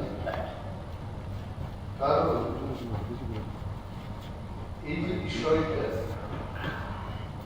this may not be felt by everyone, কিন্তু সারা বিশ্বের মধ্যে, আমাদের রাজ্যে তো বটে, সারা বিশ্বের মধ্যে কিন্তু এটাকে নিয়ে সবাই চিন্তা ভাবনা শুরু করেছে। রাজ্যের প্রাকৃতিক ভারসাম্য রক্ষায় আরো অধিক সংখ্যক বনায়ন ও জলভূমি সৃষ্টির জন্য রাজ্য সরকারের সংশ্লিষ্ট দপ্তরগুলোর সহায়তায় বিজ্ঞান প্রযুক্তি ও পরিবেশ দপ্তর সর্বাত্মক উদ্যোগ গ্রহণ। এটা হচ্ছে আপনার প্রাইভেট মেম্বার্স রেজলিউশন। আসলে এই রেজলিউশনটা although it has been sent to Science and Technology Ministry, এটা মূলত mostly forest department, and maximum data what I am going to speak এটা কিন্তু ফরেস্ট দপ্তর থেকে এসেছে। এবং আগামী দিন যদি আমরা রাজ্যেও ফরেস্ট মিনিস্ট্রির সাথে ইউনিয়ন মিনিস্ট্রির মতো যদি environment, forest and climate change বলে এই দপ্তরটা যদি করা যায়, দেন গভর্নমেন্ট অফ ইন্ডিয়ার সাথে রাজ্যে আমাদের এই দপ্তরের সিনক্রাইজেশন, so that also I think we can think in that line. তো এই প্রশ্নটা এসছে, and I am lucky that I am also the Minister for Forest Department, তো সহজেই সবকিছু ডাটাগুলো সংগ্রহ করতে আমার পক্ষে সুবিধে হয়েছে। যেটা আমরা বুঝছি, এই ডাটা ইনফরমেশন যেগুলো আমি এনেছি, এখান থেকে যা দেখলাম যে forest survey of India FSI কি বলেছে আমাদের রাজ্য সম্পর্কে, যা রিপোর্ট বেরিয়েছে India state of forest report ISFR 2021, সেই রিপোর্টে বলেছে আমাদের রাজ্যে 73.64% জিওগ্রাফিক্যাল এরিয়া এগুলো কিন্তু গ্রিনারির মধ্যে আছে। এটা কিন্তু আমাদের জন্য একটা সুখবর, এটা ভালো। It is not owned by the forest department, মানে প্রাইভেট ল্যান্ডেও যদি কেউ গ্রিনারি অংশ থাকে, বলেছে ৭৭২২ স্কয়ার কিলোমিটার আমাদের এই রাজ্যে এগুলো ফরেস্ট কাভারটা আছে। Very good news. যেখানে সারা দেশে এভারেজটা হচ্ছে 21.71%। তাহলে আমরা অনেক ভালো জায়গায় আছি। তারপরেও এই যে বন্যাটা গেল, I think this is alarming. তো এই বিষয়গুলো আরো কি করে বনায়ন করা যায় তার জন্য দপ্তর, ফরেস্ট ডিপার্টমেন্ট যে যে বিষয়গুলো হাতে নিয়েছে বা করেছে, তার মধ্যে দেখেছি forest department has already carried out 2,505 kilometers of linear plantation from 2018-19 to 2023-24. Linear plantation মানে কি? ম্যাক্সিমাম এটা হচ্ছে সড়কের মানে দুই দিকে যেগুলো হয় লিনিয়ার লাইন ধরে যেগুলো করা হয়। অলরেডি এই ইয়েতে 46 তার বাইরেও, যেখানে আমরা 2,000-2,500 কিলোমিটার লিনিয়ার প্ল্যান্টেশন করেছে, তার বাইরেও 46,251 হেক্টর ফরেস্ট ল্যান্ডে ব্যাপকভাবে বনায়নের জন্য উদ্যোগ গ্রহণ করেছে এবং কাজ করেছে। কি কি লাগিয়েছে সেখানে? ব্যাম্বু, পাইনাপল, গন্ধকি, লেমন এবং কিছু কিছু জায়গায় আদার প্ল্যান্টেশন শুরু হয়েছে। আমি নিজে জিজ্ঞেস করেছি যে এই ব্যাম্বু লাগিয়ে কি বনায়ন করা যায়? Friendly, I asked some of my officers যে বিশাল গাছ লাগালে এটা মাটিকে ধরে রাখবে, এটা আমার ধারণা ছিল। বলেছে sir, your concept is wrong. বাঁশ যতটুকু মাটি ধরে রাখতে পারে একটা গাছ এটা পারে। আমার তো একটু আত্মসম্মানে লেগেছে। কি জিজ্ঞেস করলাম আর কি উত্তর পেলাম। আমি আবার জিজ্ঞেস করলাম, প্রশ্ন number 2, does it give more oxygen than it? বলছে হ্যাঁ, একটা গাছ যা অক্সিজেন দেয় তার চেয়ে বেশি কিন্তু একটা গাছ বেশি অক্সিজেন দিয়ে থাকে। আমরা এখানে আর ফেল হয়ে গেল। তার এই কারণে ত্রিপুরাতে কিন্তু এই 46,000 হেক্টর যেখানে ফরেস্ট ল্যান্ডের মধ্যে অ্যাফরেস্টেশনের চেষ্টা হয়েছে, ব্যাম্বু চাষটাও প্রাধান্য পেয়েছে। নাও আমি বললাম আমাদের আর কি স্কোপ আছে, কিন্তু now I think forest minister have to do something. বলছে এই ইয়েতেই আমার মন্ত্রিত্ব গ্রহণের পরে আমি দেখেছি যে আমাদের রাজ্যে 3 ধরনের ফরেস্ট্রি আছে। একটা হচ্ছে ওপেন ফরেস্ট, যেখানে তেমন কিছু নেই বা আছে, কিছু গাছ আছে। আর একটা হচ্ছে মডারেটলি ডেন্স ফরেস্ট। এটা ডেন্স কিন্তু মডারেটলি সাংঘাতিক ভাবে। আর একটা ক্যাটাগরি হলো হাইলি ডেন্স ফরেস্ট। তো হাইলি ডেন্স কে তো আর গাছ লাগিয়ে লাভ নেই, সেটা লাগাতে হবে। তো there are scopes only in 2 places, একটা হচ্ছে ওপেন আর একটার মধ্যে moderately dense forest. Moderately dense forest area আমি যখন জিজ্ঞেস করলাম 5,212 স্কয়ার কিলোমিটার এরিয়াতে এখনো লাগানো যায়, আমি সেখানে লাগাতে। আর একটা ক্যাটাগরি ওপেন ফরেস্ট, সেখানে 1,863 স্কয়ার কিলোমিটার এলাকায় সেখানে আরো বেশি করে গাছ লাগানো যায়। Now I have told my department that এই যে এক্সটার্নাল এইডেড প্রজেক্ট গুলো আসছে, মাননীয় বিদ্যুৎ নেতা উনি দীর্ঘদিন ফরেস্ট মিনিস্টার ছিলেন, ওনার আইডিয়া আছে, he knows about this subject. Scan form project, ক্র্যাকল্যাব যে প্রজেক্ট ইন্দো জার্মানের যে ক্র্যাকল্যাব প্রজেক্টটা হচ্ছে, এখানে আমি বললাম যে we have to take the advantage of these two accelerated projects. গাছ লাগালেই হবে না, এখানে জলকেও তো ধরে রাখতে হবে। এই যে ফ্লাডটা হচ্ছে কেন হচ্ছে সেই জন্য আমি বললাম এটা যখন দপ্তরটা চালাতে হয় যে you question, you get the answer, you think and you get the answer, এই করতে করতে এই যে লাস্ট 6 মান্থ আমার মনে হয় আমি কম্পিউটার সায়েন্স ব্যাকগ্রাউন্ডে ঢুকছিলাম, আমি এটা বুঝতে শুরু করেছি। Now I started thinking about the গাছ, শিকড়, পাতা কত প্রকার, কিভাবে কি করা যায়। My thinking started going to that direction. আমি ওনাদের বললাম যে ক্যাচমেন্ট এরিয়াটা এটা কেন ফ্লাড হচ্ছে, ফ্লাড হচ্ছে এটার কারণ হচ্ছে ক্যাচমেন্ট এরিয়া, যে এরিয়াটাতে গাছ থাকবে বা বিভিন্ন প্লান্টস থাকবে, এগুলো বৃষ্টির জলকে ধরে রাখার ক্ষমতা রাখে। এই ধরনের বহু ক্যাচমেন্ট এরিয়া আমাদের অন্যতম সদস্য এখানে সুদীপ রায় বর্মন মহোদয় এখানে নেই, উনি এটি বলছিলেন যে বড়মুড়া হচ্ছে হাওড়া নদীর সোর্স, মানে বড়মুড়া পাহাড়ের অনেকগুলো জায়গা এগুলো হচ্ছে ক্যাচমেন্ট এরিয়া, এখানে গাছ কাটা হচ্ছে, then it cannot absorb the rain water। এইগুলোকে আমি ডিপার্টমেন্টকে বলেছি যে we have to be very strong with this catchment area।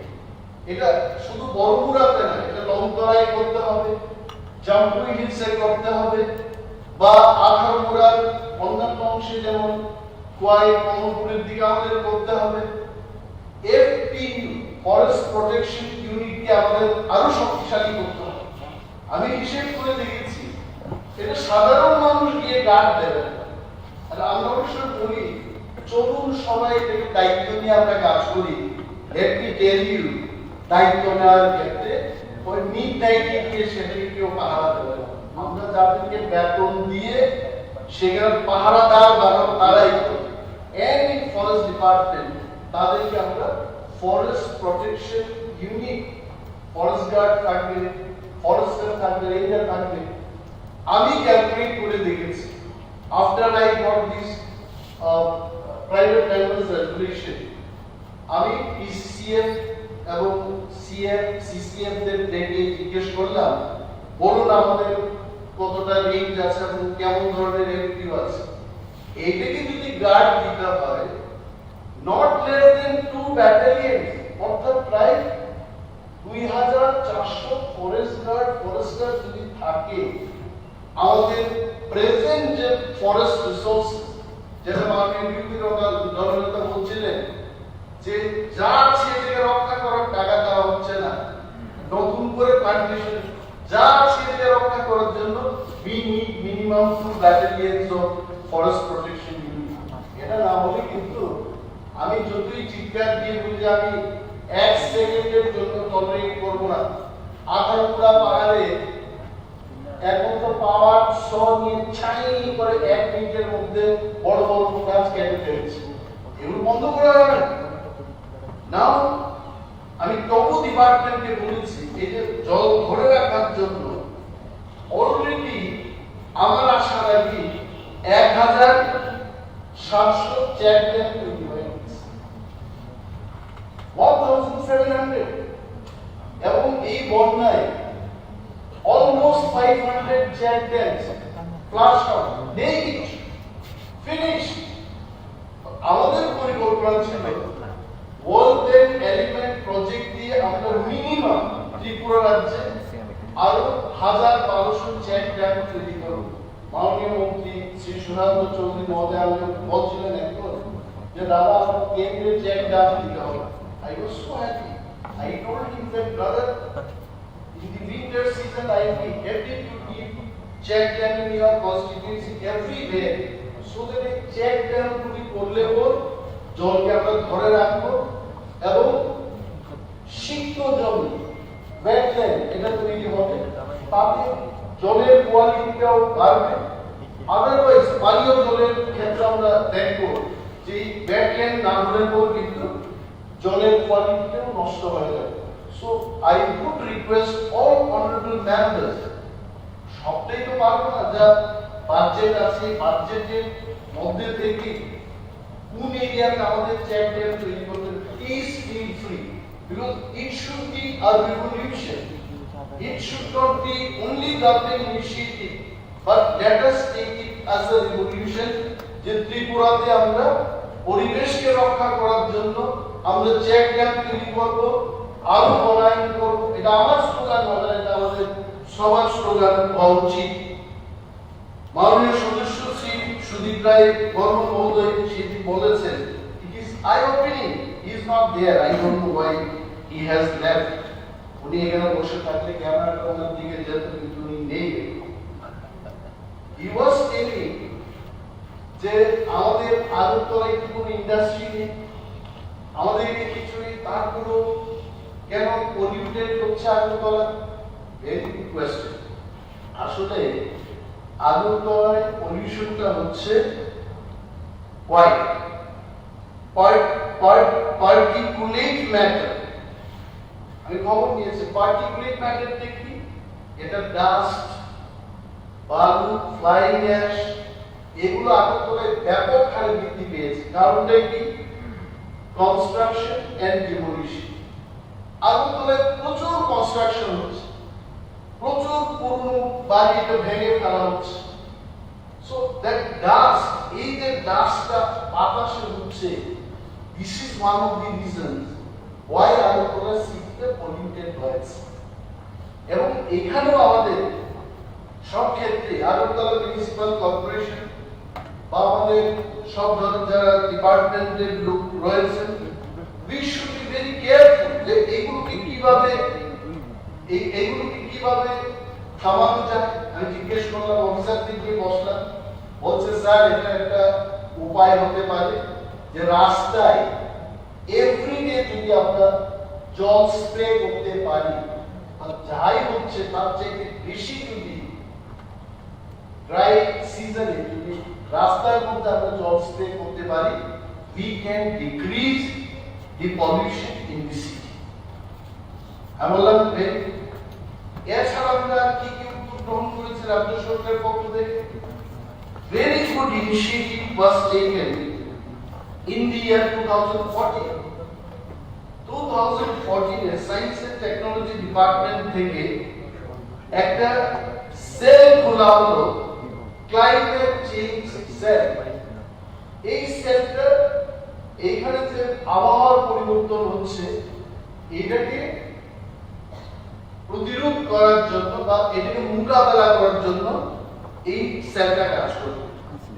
এটা 2014 সালে শুরু হয়েছে, আবার নতুন করে 2023 সালে এটা একটা action plan, state action plan তৈরি হয়েছে, যেটা মাননীয় ইউপি গভর্নর বলছিলেন যে এটা ফরেস্ট ডিপার্টমেন্টের বা সায়েন্স এন্ড টেকনোলজি ডিপার্টমেন্টের একা দায়িত্ব হতে পারে না। Is right. এবং আমি দেখেছি এই অ্যাকশন প্ল্যানে রুরাল ডেভেলপমেন্ট ডিপার্টমেন্টকে কি দায়িত্ব দেওয়া হয়েছে বা পিডব্লিউডি ডিপার্টমেন্টকে কি দায়িত্ব দেওয়া হয়েছে।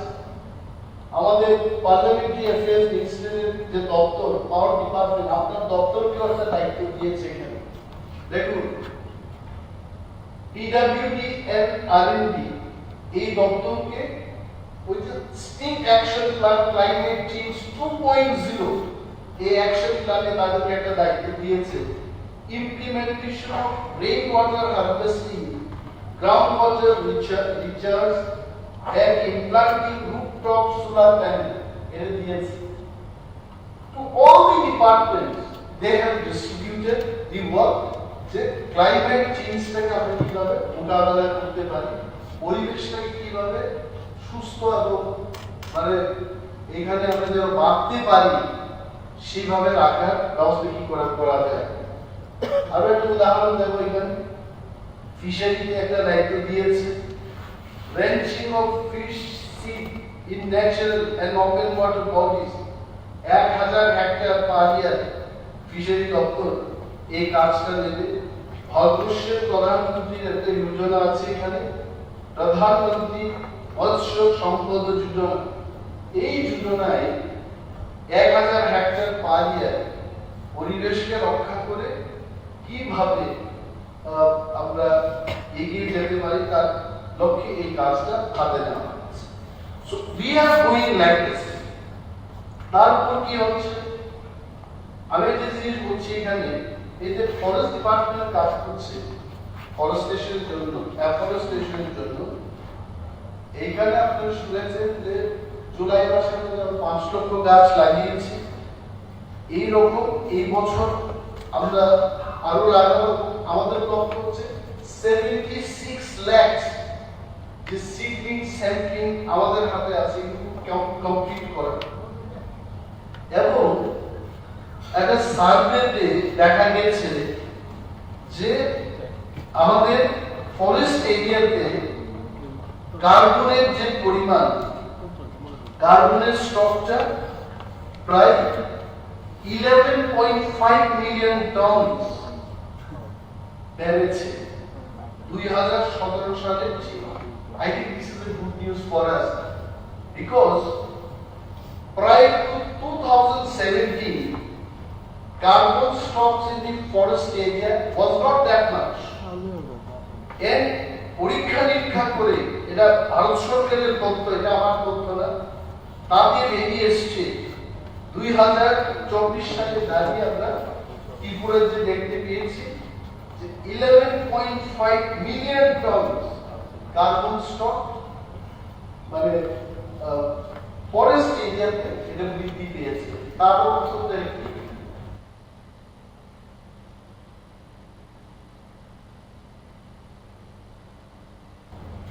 ফরেস্ট এরিয়াতে যখন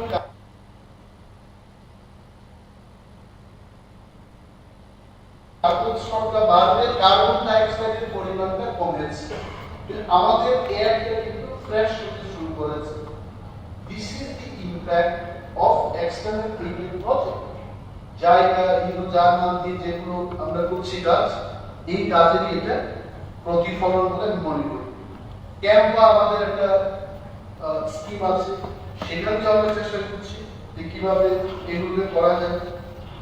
এবং চেক ড্যামও আছে, অল দিস থিংস। এবং শহরে যারা বসবাস করছে, শহরের মানুষের জন্য আরবান ফরেস্ট্রি দিয়ে নগর এটা করা হয়েছে, উদয়পুরে করা হয়েছে, ধর্মনগরে করা হয়েছে, কুমারঘাটে করা হয়েছে, দেরিয়াপাড়ায় হয়েছে। এইভাবে অনেকখানি করা হবে। আমি জানি সেখানে আমাদের চা খেতে হবে, একটা সুযোগ বেলা বলে বললাম, আসলে চায়ের কথা আমি ভুলে গেছি। ঠিক আছে, আমি আর বলবো না, আরো অনেক করার আছে। কারণ বাংলাতেও দেখা আছে দেখবো না, পরিষদীয় মন্ত্রী বলছেন হয়ে গেছে, মানে ঠিক আছে। এবং বিজ্ঞান এবং প্রযুক্তি দপ্তর আমরা গিফট দেব, ফরেস্ট দপ্তর আমরা গিফট দেব, রাজ্যের সমস্ত দপ্তর, মাননীয় মন্ত্রী মহোদয়গণ, বিধায়কগণ, আমরা সবাই মিলে পরিবেশকে রক্ষা করবো। এবং আমাদের গভর্নমেন্ট শিক্ষকদের যে বক্তব্য এবং প্রাইভেট মেম্বার রেজলিউশন, এটা সবাই সমর্থন করবে, আমি আশা থেকে আমি আমার আলোচনা শেষ করছি। এখন আমি বাংলা সমস্যা সরকারের পক্ষ থেকে সেগুলি করে ওই যেটা বাস যে লাগানো করছিলেন, পূর্বতন সরকার কাটা বাস লাগাই আর বাস দিয়ে না। আমার এলাকাতে এবং বিভিন্ন জায়গায় যে অবস্থা, বান্দর ঢুকলে বান্দর শেষ। কিভাবে কেটে আবার করবে, এটা সমস্যা হয়ে গেছে। ঠিক আছে, আমি ধরনের সমস্যা তোমার সরকারের মুখ্যধারী শ্রীমতী কল্যাণ সাহায্য কর্তৃপক্ষ আপনাদের বলে দিচ্ছি। ত্রিপুরা বিধানসভা প্রস্তাব পরিস্থিতিতে রাজ্যের প্রাকৃতিক ভারসাম্য রক্ষায় আরো অধিক সংখ্যক বনায়ন এবং জলভূমির সৃষ্টির জন্য রাজ্য সরকারের সংশ্লিষ্ট দপ্তরগুলো সহায়তা, বিজ্ঞান প্রযুক্তি পরিবেশ দপ্তর সর্বাত্মক উদ্যোগ গ্রহণ করুন। যারা প্রস্তাবের পক্ষে না বলবেন, যারা বিপক্ষে না বলবেন, যেহেতু না বলার কেউ নেই, তাই মনে করি প্রস্তাবটি সর্বসম্মতিক্রমে সভা কর্তৃক গৃহীত হয়েছিল। আপনার সমস্ত জবাবের আশা আমরা কিছু বলবো না, হয়ে গেল পুরো স্টেটমেন্ট দেবে এবং কিছু ঘোষণা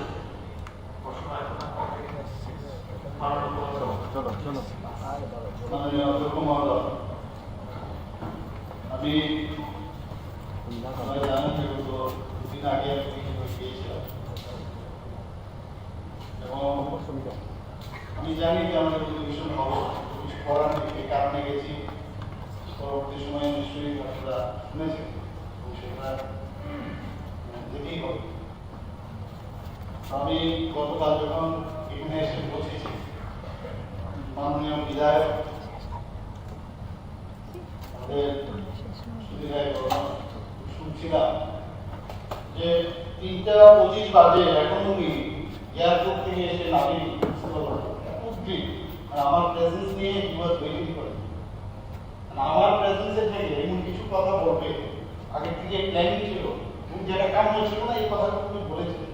যাই হোক, কিছু কথা উনি জিজ্ঞেস করেছিলেন এবং আপনারা সবাই জানেন যে কি উনি বলেছিলেন বা সাহেবও বলছিলেন কি কি আমাদের যে সেটেলমেন্ট হয়েছে ওখানে, মানে signing off memorandum of settlement যেটা 4 তারিখ সেখানে হয়েছে, সেখানে আমাদের মানে যশস্বী মিনিস্টার সাহেব ছিলেন এবং সেখানে এনএনইপি এবং এটিটিএফ এর সদস্যরাও সেখানে ছিলেন এবং এই বিষয়ে যে শান্তি ও পুনর্বাসনের জন্য এই ধরনের এগ্রিমেন্ট হয়েছে। আমি এর জন্য বিশেষ করে আমাদের ভারত সরকারের তিনি প্রধানমন্ত্রী, ভারতের প্রধানমন্ত্রী যশস্বী প্রধানমন্ত্রী নরেন্দ্র মোদীজিকে আমি ধন্যবাদ দেব। আমি ধন্যবাদ দিতে চাই আমাদের যিনি হোম মিনিস্টার সাহেব আছেন অমিত শাহ, ওনার কারণেই সেটা সম্ভব হয়েছে। আপনারা জানেন যে প্রায় 11টার মতো নর্থ ইস্টে শান্তি প্রতিষ্ঠিত হোক, এর জন্য প্রায় 11টার মতো শান্তি চুক্তি হয়েছে। ত্রিপুরাতে প্রায় 3টার মতো এই নিয়ে শান্তি চুক্তি। এটার যেসব এখানে মেইন উদ্দেশ্য সেটা হলো যেসব বিচ্ছিন্নতা, যে ধরনের উগ্রতা বা আর্মস নিয়ে যে ধরনের ঘটনা সেটাকে বন্ধ করা এবং এখানে কি উদ্দেশ্য সেটা হচ্ছে কি কি ক্রাইটেরিয়া রাখা হয়েছে সংগঠনগুলিকে ভেঙে দিতে হবে এবং ভারতীয় আইন মেনে চলতে সম্মত হয়েছে যারা এটিএফ তারা সদস্যরা ছিলেন এবং সেখানে সেটা সাইন। আর কি আছে, অস্ত্র সমর্পণ করতে হবে, উভয় গোষ্ঠী সমস্ত অস্ত্র সমর্পণ করবে এবং সেটা চুক্তি স্বাক্ষরের পরে যদি অস্ত্র রাখা হয় সেটা অবৈধ বলে বিবেচিত। পুনর্বাসন প্রক্রিয়া কি হবে বলা হয়েছে, এখানেও ক্লিয়ার করে বলা হয়েছে একটি স্ক্রিনিং কমিটি দলগুলোর জমা দেওয়ার যে ক্যাডারদের তালিকা যাচাই করবে স্ক্রিনিং কমিটি এবং ওই স্ক্রিনিং এর পরে যারা মানে সত্যিকারের সদস্য তাদেরকে পুনর্বাসনের সুবিধা দেওয়া। স্ক্রিনিং কমিটি করার পরে সেটা পুনর্বাসন শিবিরে যাচাইকৃত যারা ক্যাডাররা 3 বছর পর্যন্ত পুনর্বাসনের শিবিরে থাকে, এখানে বিভিন্ন তাদের স্কিল ডেভেলপমেন্টের কাজ করবে, সেলাই, কৃষিকাজ ইত্যাদি বিভিন্ন ধরনের সেই দক্ষতা বৃত্তিমূলক প্রশিক্ষণ দেওয়া হবে। আর্থিক সহায়তার বিষয় যেটা হচ্ছে প্রতিটি যাচাইকৃত ক্যাডার প্রাথমিকভাবে 4 লক্ষ টাকা পাবেন, যা তারা 3 বছর পর সেটা উঠাতে পারবেন, কিন্তু প্রোভাইডেড তাদের যে কাজকর্ম তাদের আচরণ সেগুলো দেখার পরে সেটা তারা উইথড্র করতে পারবে। কর্মসংস্থানের সুযোগ বৃত্তিমূলক প্রশিক্ষণ যেটা আমি একটু আগে বললাম, সরকারি নিয়োগ অভিযান এবং স্বকর্মসংস্থান কর্মসূচিতে সম্ভাব্য অংশগ্রহণের মাধ্যমে কর্মসংস্থানের ক্যাডারদের সহায়তা। স্টাইপেন্ড প্রভিশনে বলা হয়েছে ক্যাডাররা মাসিক 3 বছরের জন্য 6,000 টাকা করে পাবে, যা ক্যাম্পে তাদের থাকা এবং থাকার খরচ বহন করে। সরকারি প্রকল্প, সরকার কৃষি, মৎস্য চাষ এবং জৈব চাষের মতো বিভিন্ন কর্মসংস্থান ও উন্নয়ন প্রকল্পের আওতায় ক্যাডারদের অন্তর্ভুক্ত করার চেষ্টা করবে। ক্যাডারদের মধ্যে জমি বরাদ্দের বিষয়টিও যোগ্যতা দেখে সেটা করিয়ে দেওয়া হবে। সম্মতি ও অগ্রগতি নিশ্চিত করতে ভারত সরকার ত্রিপুরা এবং এনএলএফ এর প্রতিনিধিদের নিয়ে একটি ত্রিপাক্ষিক কমিটি এই চুক্তি বাস্তবায়নে দিকে যাবে এবং তার তদারকি করবে। বিশেষ অর্থনৈতিক উন্নয়ন প্যাকেজ ভারত সরকার 250 কোটি টাকার একটি বিশেষ অর্থনৈতিক উন্নয়ন প্যাকেজ অনুমোদনের কথা বিবেচনা করেছেন। রাজ্য সরকার ত্রিপুরার উপজাতি জনগণের সার্বিক উন্নয়নের জন্য এই 250 কোটি টাকার প্রকল্প রূপায়ণ করে। প্রধানমন্ত্রী আবাস যোজনার আওতায় আবাসনের যে সুবিধাগুলো পিএম-এ-ওয়াই প্রকল্পে আওতায় আবাসন সুবিধা রাজ্য সরকার ক্যাডারদের জন্য বিবেচনা করতে পারে। এই প্রকল্পের আওতায় যোগ্যতার মানদণ্ড এই মোটামুটি আছে। এর মধ্যে কিছু এডিশনাল থাকতে পারে, কিন্তু মোটামুটি আমার কাছে এখন যেটা আছে আমি সেই তথ্যটা যেহেতু যা বলা হয়েছে ওখানে কি কি মানে এগ্রিমেন্ট হয়েছে সেই বিষয়টা আপনার সামনে রাখবো। দ্বিতীয় হচ্ছে যে মাননীয় বিধায়ক উপদ্বীপের সাথে বারবার জিজ্ঞেস করছিলেন ওখানে যে আপনি গেলেন কি নিয়েছেন মানে উপদ্বীপ। যাই হোক আমি বলছি এই বিপর্যয়ের শুরু থেকে আপনারা সবাই জানেন যে আমি বারবার সেন্ট্রাল গভর্নমেন্টের সাথে আমি যোগাযোগ রেখেছি, স্বরাষ্ট্রমন্ত্রীর সাথে আমি সবসময় যোগাযোগ। যখন এই ভারী বৃষ্টিপাত এখানে শুরু হলো, বন্যা চারিদিকে, তখন কিন্তু আমি কন্টিনিউয়াস কাজ করে গেছি। আমি এবং আমার সরকার এবং আমাদের ক্যাবিনেট মিনিস্টার থেকে আরম্ভ করে সমস্ত যারা জনপ্রতিনিধিরা আপনারাও কাজ করেন, সবাই মিলে কিন্তু আমরা দেখছিলাম। এবং স্বরাষ্ট্রমন্ত্রীর সাথে যখন কথা বললাম আপনারা সবাই জানেন যে এনডিআরএফ আপনি অতিরিক্ত দল উনি পাঠিয়েছেন ত্রাণ এবং উদ্ধার অভিযানের জন্য আমাদের খুবই সেটা কাজে এসেছে। শুধু তাই না, তিনটি হেলিকপ্টার দিয়েছিল, বহু জায়গায় আমাদের যাওয়ার সুবিধা ছিল সেখানে এনডিআরএফ দল এবং যারা বাস্তুচ্যুত বন্যায় যারা ক্ষতিগ্রস্ত তাদের খাবারের প্যাকেট এয়ার লিফটিং করে সেখানে তার ব্যবহার করা হয়েছে। এমএচএ রাজ্যকে এসডিআরএফ এর অধীনে 40 কোটি টাকা অগ্রিম অলরেডি দিয়েছে, সেটাও আপনারা ভারত সরকার ইন্ট্রা সার্কেল রোমিং অর্থাৎ আইসিআর যখন চারিদিকে বন্যা হচ্ছিল অনেক জায়গায় মোবাইলে কথা বলতে পারছিল, এর জন্য ভারত সরকার ইন্ট্রা সার্কেল রোমিং সুবিধা চালু করেছে যাতে যে কোনো মোবাইল গ্রাহক যোগাযোগের জন্য যে কোনো যে নেটওয়ার্ক সেখানে অ্যাভেলেবল সেটার জন্য ব্যবহার করতে হবে। এতে করে আমাদের যোগাযোগ স্থাপন সুবিধা হয়েছে, মানুষকে ত্রাণ উদ্ধার কার্যক্রম প্রদানে সহায়তা। পরবর্তীকালে স্বরাষ্ট্র মন্ত্রণালয় একটি অগ্রিম আন্ত মন্ত্রণালয় কেন্দ্রীয় দল অর্থাৎ আইএমসিটি পাঠানো হয়েছিল। আপনারা জানেন, আমার সাথে ওনারা কথা বলেছেন এবং বন্যার কারণে ক্ষয়ক্ষতি এবং ক্ষয়ক্ষতি ঘটনাস্থলে মূল্যায়নের জন্য দলটি 28 থেকে 31 অগস্ট 2024 বিভিন্ন জায়গায় রাজ্যের বিভিন্ন জায়গায় ওরা পরিদর্শন করেছে এবং তারা বিশেষ করে 4টি জেলা দক্ষিণ ত্রিপুরা, গুমতি, সিপাহীজলা এবং খোয়াই জেলা পরিদর্শন করেন, নিজেরাই ক্ষয়ক্ষতি দেখেছেন। আমরা ভিডিও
হয়েছে। আপনারা জানেন যে প্রায় 15,000 কোটি টাকা আমাদের সর্বদলীয় বৈঠকে একটা আন্দাজ, এবং আমি বলেছি আরো বেশিও হতে পারে। তো এখন পর্যন্ত যে আমাদের কাছে যেটা ফার্স্ট যে টিম এসছে, ফার্স্ট টিমের পরে আরেকটা টিম কিন্তু এখানে আসবে, তারপরে কিন্তু এই বিষয়টা, কিন্তু আমরা এখানে বসে থাকি যে দিল্লি থেকে কবে আসবে, 40 কোটি টাকা দিয়েছে, কিন্তু আমাদের বাজেট থেকে, আমাদের ত্রিপুরা সরকারের থেকে আমরা কিন্তু কন্টিনিউয়াস ত্রাণ সামগ্রিক যা যা ক্ষয়ক্ষতির বিভিন্ন আমরা করে যাচ্ছি। সমস্ত দপ্তরের জেলা ও মহকুমা স্তরের আধিকারিকরা ক্ষেত্র পর্যায়ে প্রকৃত ক্ষয়ক্ষতি ইনফর্ম করছেন। মূল্যায়নের পরে তারা ভারত সরকার এই যে যেটা আমি বললাম, manual on administration of SDRF, state disaster response fund and ইন্ডিয়ার ন্যাশনাল ডিজাস্টার রেসপন্স ফান্ড অনুসারে নির্ধারিত ফরম্যাটে যে ক্ষতি যে হয়েছে তার রিপোর্ট জমা দিতে হবে। এর জন্য আরেকটা টিম আছে, উনি বলেছেন আমি আরেকটা টিম পাঠাবো, সেটাই ফাইনাল করে এবং সেই ফরম্যাটে আমরা সব ফিল আপ করে দিলে তারপরে। তো এই প্রতিবেদনগুলি যখন কেন্দ্রীয় সরকার কাছে যাবে তখনই ওনারা এই আর্থিক যে সহায়তা বিবেচনা করবেন। এমএলএ আবার ইন্টার মিনিস্ট্রিয়াল সেন্ট্রাল টিম, যেটা আমি বললাম, স্পট অ্যাসেসমেন্টের জন্য পাঠান এবং সেখানে এই ওনারা দেখবেন দেখে। আমরা আবার বলছি যে আমরা কিন্তু, কারণ এইরকম দুর্যোগপূর্ণ অবস্থা তো আমাদের ত্রিপুরাতে আমার জানা নেই, এইরকম হয়েছে সবাই জানে, সবাই এর জন্য উদ্বিগ্ন এবং আমরা চেষ্টা করছি যে কিভাবে আমরা বেরিয়ে আসবো। তাই আজকে বেশি কিছু বলার কিছু নেই। এখানে আমি দেখেছি দিনের যে আজকে অধিবেশন, যারা যারা পার্টিসিপেশন করেছে খুব ভালো কথাবার্তা হয়েছে, ভালো বক্তব্য রেখেছে। আমি সবাইকে আমি ধন্যবাদ দেব। আমি একটা ঘোষণা দিতে চাই, এখানে রাজ্যের বিভিন্ন সেক্টর জুড়ে সাম্প্রদায়িক বন্যা যে সৃষ্ট যে ক্ষয়ক্ষতি, সেটার যে তীব্রতাকে মাথায় রেখে আমি আর্থিক প্যাকেজ ঘোষণা করতে চাই। ডিপার্টমেন্ট ওয়াইজ আমি সেটা বলছি। একটা হচ্ছে খাদ্য ও জনসংকট 70 কোটি টাকা, পরবর্তী 2 মাসের জন্য প্রতি মাসে রেশন কার্ড প্রতি 10 কেজি অতিরিক্ত চাল করা, যেটি রাজ্যের প্রায় 9.8 লক্ষ রেশন কার্ডধারী জনগণ উপকৃত হবে। এই যে 70 কোটি টাকা আমি বললাম, এটা খাদ্য সংযোজন। কৃষিতে 15 কোটি, এটাতে কি খারিফ ও রবি শস্য উৎপাদনের জন্য বীজ এবং সার প্রদান এবং অন্যান্য কৃষি সহায়তার জন্য আর্থিক সহায়তা প্রদান। হর্টিকালচারে 4 কোটি আমরা লিখেছি। শীতকালীন শাকসবজি ও ফুল চাষ, পান, বরজ মেলা, মদ, তাছাড়া সার জাতীয় উপকরণ ও ক্ষতিগ্রস্ত জমি থেকে পলি, অনেক জায়গায় পলি জমে গেছে, সবাই জানি সাংঘাতিকভাবে ক্ষতি করেছে। সে অবসানের জন্য আর্থিক সহায়তা প্রদান করা, হর্টিকালচারে 5 কোটি টাকা আছে। মৎস্যতে 10 করোড় আমরা রেখেছি। নিশ্চয়ই খুশি হবে। খুশির বিষয় হচ্ছে যে পয়সা তো লাগবে, পয়সা দিলে তো তবে এইগুলো কাজ হবে। তো সেখানে খামার এবং বেচারি মালিকদের আর্থিক সহায়তা করা। ERDP-তে 5 কোটি টাকা আমরা রেখেছি। ক্ষতিগ্রস্ত যারা পশুদের স্বাস্থ্য রক্ষার্থে তাৎক্ষণিক সহায়তা প্রদান, পশু খামারগুলিতে জল, পশু সরবরাহ সহ পশু খাদ্যের ব্যবস্থা পুনরুদ্ধার, ইনপুট ভর্তুকি এবং অন্যান্য কাজ।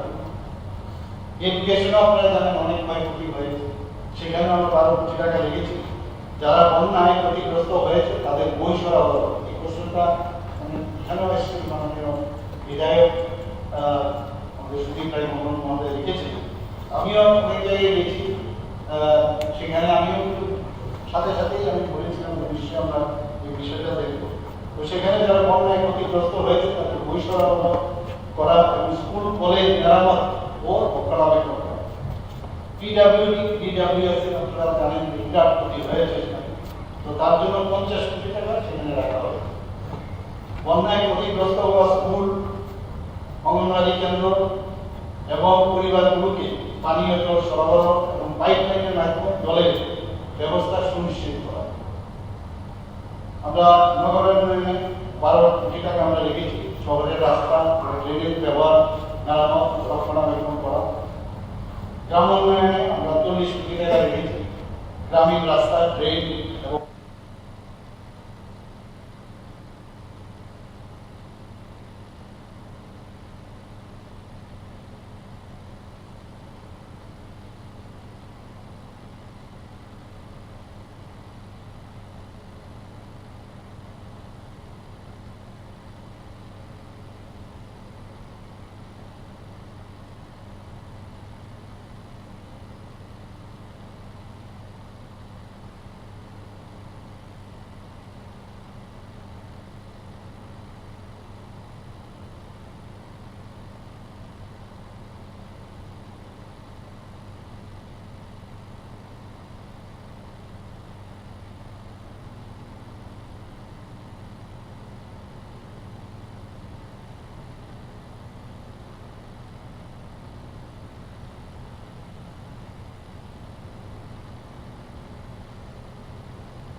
2 লক্ষ হ্যালোজেন ট্যাবলেট, 10 লক্ষ জিঙ্ক ট্যাবলেট, জ্বরের ওষুধ এবং চর্মরোগের পুনর্নির্মাণ সংস্কার ও রক্ষণাবেক্ষণ কাজ। অর্থাৎ টোটাল আমরা এখানে আপাতত সেটা আমরা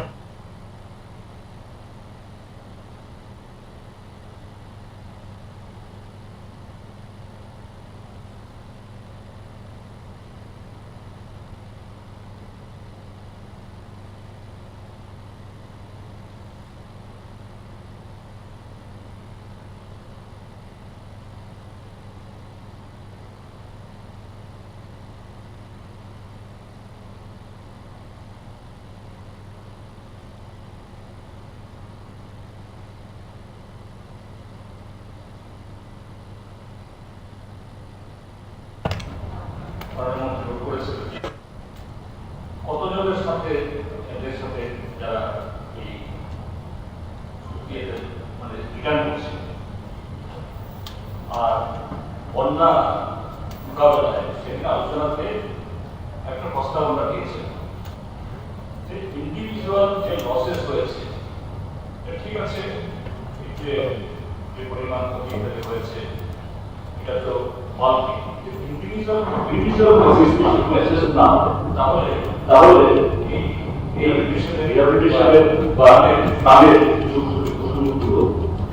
যারা ক্ষতিগ্রস্ত হয়েছে তারা ঠিক আমি বলেছিলাম আমরা আলোচনা করবো। আমি তিনটা বিষয় এর আগে আপনার কমিটমেন্ট আপনার কাছে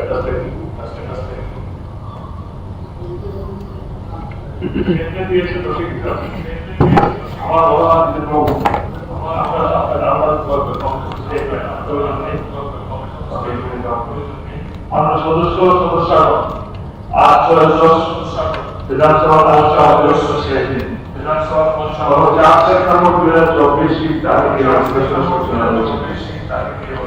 ত্রিপুরা বিধানসভা বিদ্যুতের মাইকের কমিটির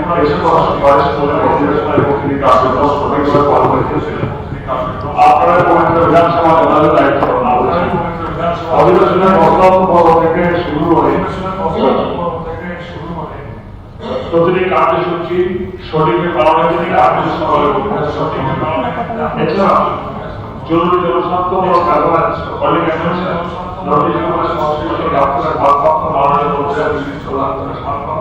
Short discussion on matters of honest public importance and dictatorship সম্পর্কিত এই সভায় গুরুত্বপূর্ণ আলোচনা করেছে এবং এই ভয়াবহ বন্যায় নিহত রাস্তার সামাজিক আহ্বান বন্যায় নিহত ও নিখোঁজ ব্যক্তির মূল্যায়ন এবং যারা এই বন্যায় সর্বস্ব হারিয়েছেন তাদের মধ্যে গভীর সহযোগিতা জানানোর পাশাপাশি এই সর্বদা পরিবারগুলো আগামী সংবিধানের স্বাভাবিক জীবন ক্রিয়া সেই নিয়মে সবাই কর্মমূলক আলোচনা হয়েছে। 2022 আন্তর্জাতিক মাস পর ব্যাংক সহ একই সার্টিফিকেট এই হাউস থেকে তদারকিভাবে আপনাদের সম্মতি এবারে বিধানসভা অধিবেশনে নির্ধারিত 3টি কর্মসূচি সুষ্ঠুভাবে পরিচালনা করার ক্ষেত্রে এই হাউসে আপনারা সকল সম্মানিত সদস্যরা যেভাবে সহযোগিতা করছেন তার জন্য আমি আপনাদের থেকে আন্তরিক কৃতজ্ঞতা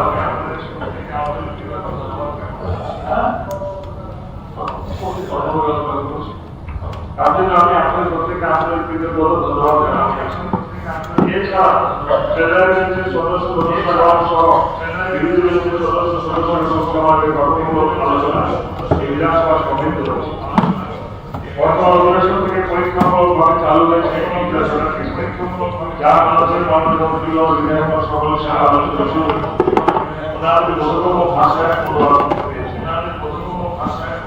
এই ইন্টারনাল সিস্টেমকে সফলভাবে কার্যকরী করার ক্ষেত্রে সৃষ্ট সকল কর্মীদেরকে আপনাদের ধন্যবাদ জানাচ্ছি। এছাড়াও প্রতি 1 ঘন্টা বিধানসভা অধিবেশনের কার্যসূচি বর্তমানে বহু প্রচলিত সামাজিক মাধ্যম সরাসরি সম্প্রচার করার জন্য এসবিএম এর সকল কর্মকর্তাদের আন্তরিক ধন্যবাদ জানাচ্ছি। রাজ্যবাসীকে আপ্যায়ন করার ক্ষেত্রে এবার বিধানসভা অধিবেশন আলোচনা বিষয়গুলো সবিবর সংবাদ প্রকাশ উপস্থাপন করার জন্য সংবাদ মামলা সংস্থা দলের যারা সকাল থেকে বিধানসভা শেষ হওয়া পর্যন্ত এখন আন্তরিক কাজ করেছে বিশেষ সপরিচালনা করার ক্ষেত্রে বিধানসভা সচিবালয়ের আধিকারিকগণ সহ এই বিধানসভার সকল স্তরের বিশাল কর্মচারী যারা বিধান প্রতিষ্ঠান করেছেন বর্তমান অধিবেশনে সকলকে এগিয়ে যাওয়া আমাদেরকে আন্তরিক ধন্যবাদ জ্ঞাপন করছি। এখানে বিভিন্ন সরকারি দপ্তরের আধিকারিক কর্মচারীবৃন্দ, আরক্ষা বিভাগের আধিকারিক কর্মচারীবৃন্দ, বিশেষত আরক্ষা দপ্তরের আমাদের বোনেরা যারা অত্যন্ত নিষ্ঠার সঙ্গে এই দায়িত্ব পালন করেছেন অধিবেশনকে সুস্থ পালন করার জন্য ওনাদের প্রত্যেককে আমি আন্তরিক ধন্যবাদ জ্ঞাপন করছি। এছাড়া নিরাপত্তা নিযুক্ত সকল জওয়ান ভাই এবং গাড়ির চালক ভাইয়েরা যারা বিজ্ঞান পরিশ্রম করেছেন ওনাদের মানবীয় ধন্যবাদ করছেন। এই সভায় উপস্থিত সকলকে আবারও ধন্যবাদ জানিয়ে এই সভা পরিচালনার জন্য ফুলতলি